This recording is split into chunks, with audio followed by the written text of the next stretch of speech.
Right, okay, so we're here with? Chris. Jamie. Right, it's went from within half an hour Champions League football to nothing. How would you summarise the emotions from that one? You know what? I'm not even bothered. We did our best. Last 2 years ago, we were a championship team, and now we're playing the best in Europe. Like, you cannot expect our else, lad. We've got a 17-year-old starting in midfield. They've got fucking, unbelievable players. We've got a 17-year-old from Stanley. I know mates that went to school with that kid. He's probably got homework due on Monday night, and he's playing Champions League football. So there's not what else you can expect. Was he man of the match? Because the stat came up that he's the youngest player in Champions League football that ever get an assist as well, playing for Newcastle. I wouldn't say he was man of the match, but he was one of our best players. I'd say our man of the match, Joe Linton. He puts in a fucking grind every match. Yeah, He'd pretty much die for the shot of this, right? Wouldn't Man he? of the match, Yeah. Joe Linton was amazing, How does it feel being so close as well? Is it a bit cruel, the fact that it's taken away like that, how it's ended? It's a bit cruel, but that's football at the end of the day, and it's like we've all came out here to support the team, like the team that we've grew up watching. I mean, I've grew up watching them from fucking Championship, in and out the Premier League. Saudis take over, we're now in Champions League. Like, is what it is. We'll get back in next season. Watch. Yeah. How haven't we qualified? Because we arguably got the group of death. It was the worst possible draw. Was it the fact that we're getting that draw, or was it the injuries as well, or a bit of both, or what? How haven't we qualified? Injuries haven't helped, obviously. Like, we're playing a 17-year-old in midfield, not the best. But at the end of the day, what I think it comes down to them minor decisions by referees. We got absolutely bummed by the PSG referee. We should have won last match. If we won last match, completely different story this week. Yeah. And then I had questions as well wrote out before doing it. Yeah, just had to rip up the script and everything. So, right, now that we're out as well, how does that bode for where Premier League? We're back to playing once a week now. Obviously, we're run out of bodies. Is this going to project up the league a little bit? Because obviously we were struggling with the league. We were struggling playing twice a week. We've struggled the past 2 weeks. But I think now that we're out of Champions League football, we can focus on the Premier League, making it back to Europe next season. But at the end of the day, I still want a good cup run. I want an FA Cup run against Sunderland in January, and I want a Community Shield. Hopefully, we'll see how it goes. What is the most important thing for Newcastle as well now? Is it Premier League? Is it trying to get into the cup? I think it's trying to make Europe next season and continue to be like just one of them regular top 6 clubs. Andy and Peter. Was that one of the worst ways to go out with the Champions League? Because we had a little bit of false hope until half an hour ago. I had questions wrote out of where Champions League. Is that just heartbreaking seeing that? Absolutely. Yeah, I don't think. I was saying to my dad that I don't think as much as they won it, we lost it. You know, it just seemed like great first half, then that goal went in. It seemed like a daft goal, and then the heads went down. Confidence again, you know. It's just dad just saying it's 9 goals conceded in 3 games, and I think when you're like on a run like that, your head's just going to go down as soon as you concede. Yeah. Worrying, you know, we lost. We had no urgency in the second half. We just seemed to heads went at Gantrick and his hands went down. Didn't seem to be anybody a captain there, just to galvanise things. Yeah. But it was a shocking way to go out in the second half. It really was. It's hard to look back because it's just happened. But why haven't we gotten out of that group? Is it because of the group of death that was the hardest draw that we've gotten? Is it because of injuries? Is it because of fatigue? What would you put it down to? Well, annoyingly, would be gone in the Europa League if that wasn't for a 97th minute dodgy penalty. You know, which is even more bitter pill to swallow, isn't it? It's an incredibly tough group, you know. Watching the Man City game before we came out, and Belgrade, one of the players literally kicked himself in the box, and went down, and it was just that's the kind of quality that we didn't get in this group, I suppose. Milan have some great players, PSG obviously have great players, Dortmund have topped the group because they have great players. We have tons of injuries as well. Tired. Is it frustrating as well? I know obviously you can't time injuries, but it seems like it's the last Champions League game and now we're getting the injuries back. If it had just happened a few weeks ago and we had a few more bodies, would that have had a big impact? I think so, yeah. To be honest with you, we were very unprofessional. The Italians were very professional tonight. They weren't playing well, so they started doing the little fouls, the trips and the little kicks and the wasting time, and we should have done that in the second half. If we hadn't been as professional, the Italians, and it's not nice to watch, but I mean the second half when they scored the second goal, you just ran past straight through our defence, trip them up. You mentioned as well we've shipped a lot of goals recently. Now obviously Nick Pope's been out for it.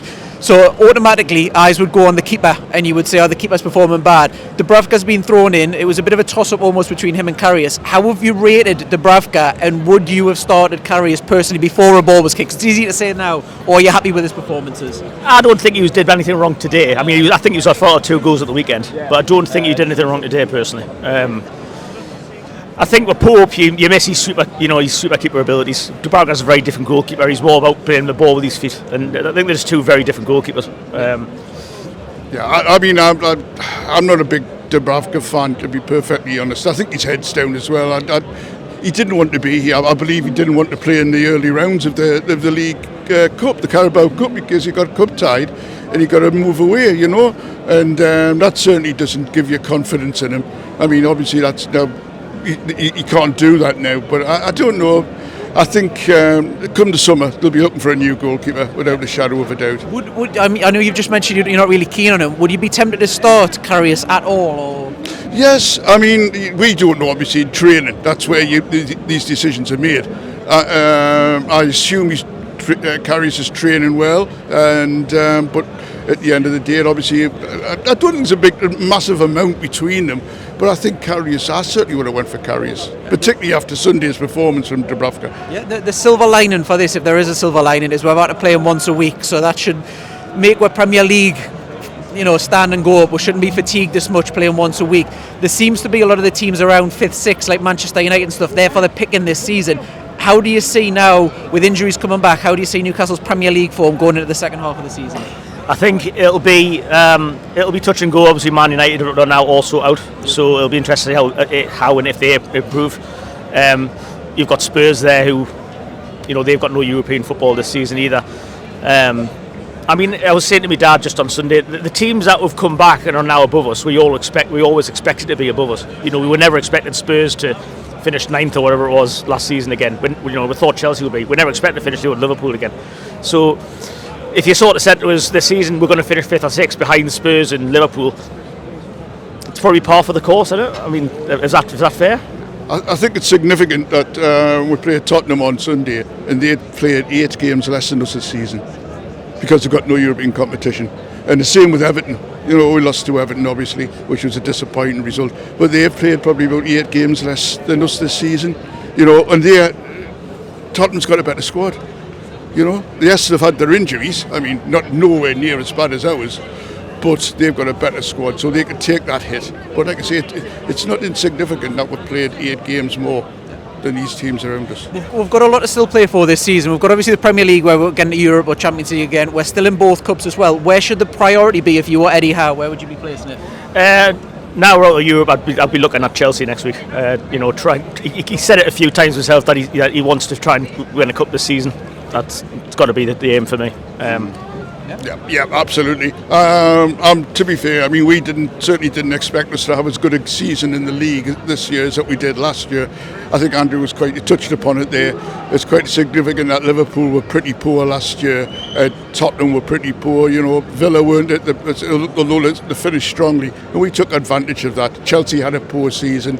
But obviously now Liverpool are back. They've got a better, stronger squad, as have Tottenham, and once again Tottenham, like I say, haven't played as many games as us, so they're going to take advantage of it. So no, I mean, I'll be quite happy to finish sort of top 7, top 8, And then last question as well is January transfers coming up soon. It's less than a month away. Number 1 target for you? I wouldn't want to name a name. I think we're desperately. Is there a position then? Definitely central midfielder. Central mid, yeah. Yeah, someone to replace Tonali. Yeah. I think Calvin Phillips has been mentioned. He played for City tonight, and he scored a penalty actually for them. Yeah. So I mean, if that rumour that's flying about is true, I think he'd be a good addition to come in on loan. On loan? Is that yes, what you go for? Yeah. Just to fill Tonali's boots while he's out. Yeah, just to steady that midfield, because I think he's a leader as well. And that's what we lacked tonight, the second half. Once Trippier went off, and we did seem to lose our way. And Byrne came on, and Byrne's a leader as well, of course. But no, I think the central midfielder like Calvin Phillips would be a great addition. And perhaps, I don't know, it'd be nice to have another forward just as a backup. Right, okay, so we're here with Jay and Adam. Right, how would you analyse that game? First half we played really well. We just need to get in the box a bit more. We should have scored a few more. Second half, we're off the ball a bit for me. Wilson was flagging a bit for the 4 games this season he plays, but not our team, but couldn't score the more goals. That's what it was. How is it emotionally as well? Because half an hour ago we're Champions League, then it was Europa, then it's nothing. That's absolute roller coaster. Personally for me, I'm happy where we are. Like, we're overachieving, we have. There's no point saying it. I'm happy where we are. If we're out, we're out. Now we can focus on the Prem. For me, we'll go again next season. Cup game. So you're kind of split there then. So one of you said Prem, one of you said Cup. Where should Newcastle's focus be now? I would have focused on that. I'll go every Cup, every Champions League, go for them all. But now we're out. It happens, innit? We'll go for everything we've got. Everything we've got. Yep. You know, you can't say, sit back in the Champions League and focus on the league. We're in it. We're doing the best we can. Now we'll have the Magnums there. Go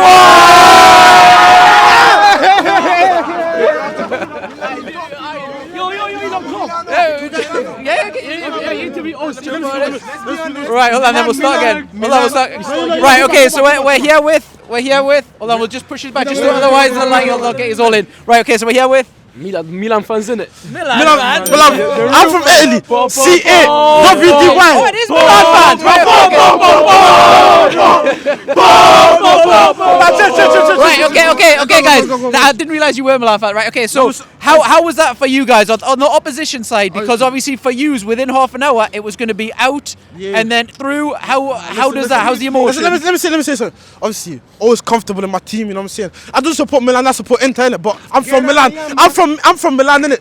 So I don't like these. You know what I'm saying? These people. You know what I'm saying? That try to come here and press our players. Our people over there, they're trying to press them. If we're being honest, the performance Newcastle-wise was good. The start surprising, but obviously the players had to come in, innit? You know what I'm saying? So how far can you guys go in the tournament? Because what we both got is it was the group of death. It was argued that this is the worst group to get. Yous are through, Newcastle on. How far can you guys go in the tournament, do you think, based on your performances? If I'm being honest, you ain't going past this one. No. See, if we drop Bayern, it's finished. Because obviously, if we're talking about a team that hasn't been in Champions League for decades. Yeah. So for them to come and put such a performance in them, that shows that Milan is still pattern up, you know what I mean? We're curious as well then, just to get the outside perspective. So Newcastle, like you say, haven't qualified for Champions League for a while. From the outside perspective, how do you guys see the Newcastle performance in the Champions League? Very good. It was really good, yeah, genuinely. Obviously, playing for decades to come and put that performance is actually good, because for a moment we're thinking that Newcastle is going to win. But obviously, Milano is Milano. No.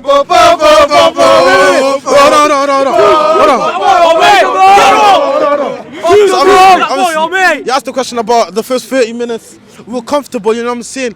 And they came through, they scored a little goal, we knew it. You know, our players and of the bench came through and, you know what I'm saying, just analysed the game, knew what they were doing and scored a goal, scored another one. Now Newcastle is going home. Actually, they're staying here, they're going home.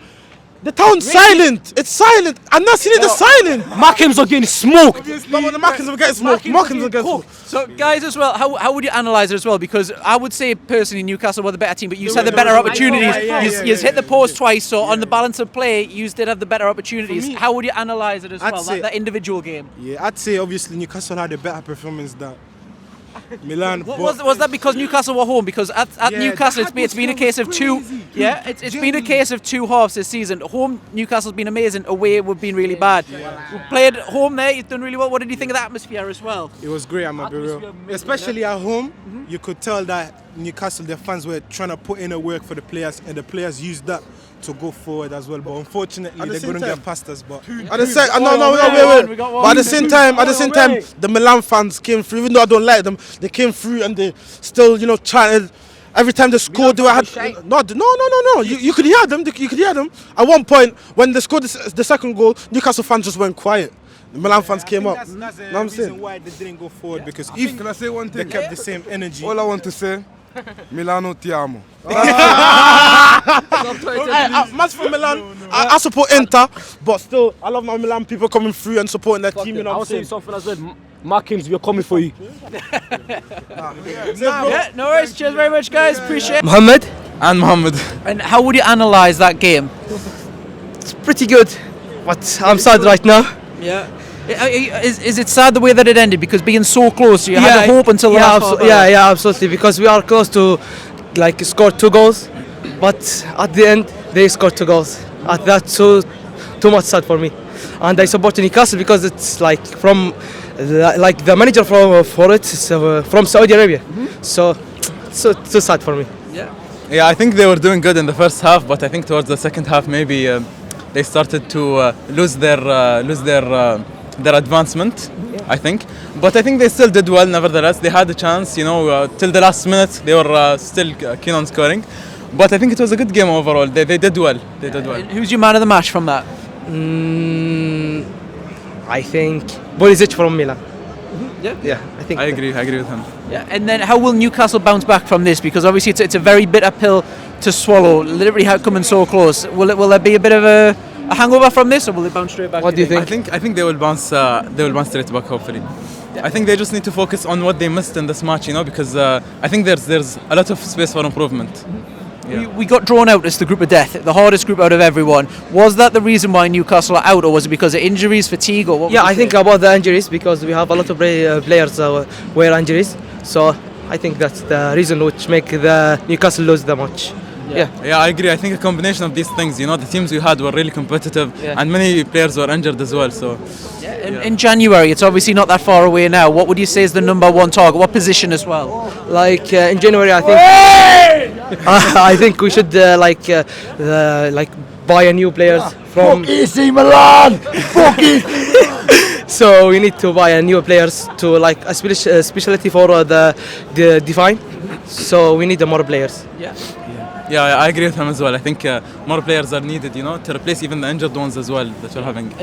Are you Saudi nationals as well? I presume. I'm just guessing. We are from our Arabic country, which is Kuwait. Yeah, okay. So we are near together to Saudi Arabia. We've had some Saudis on the channel before. Is there a big following, or is it grown, or how would you say, how's it been received, Newcastle in I think in Saudi Arabia there is a lot of supporter for Newcastle. So, but we have a lot of Saudi Arabia people who support another teams, but Newcastle it's the first teams the Saudi Arabians supported. Yeah, definitely.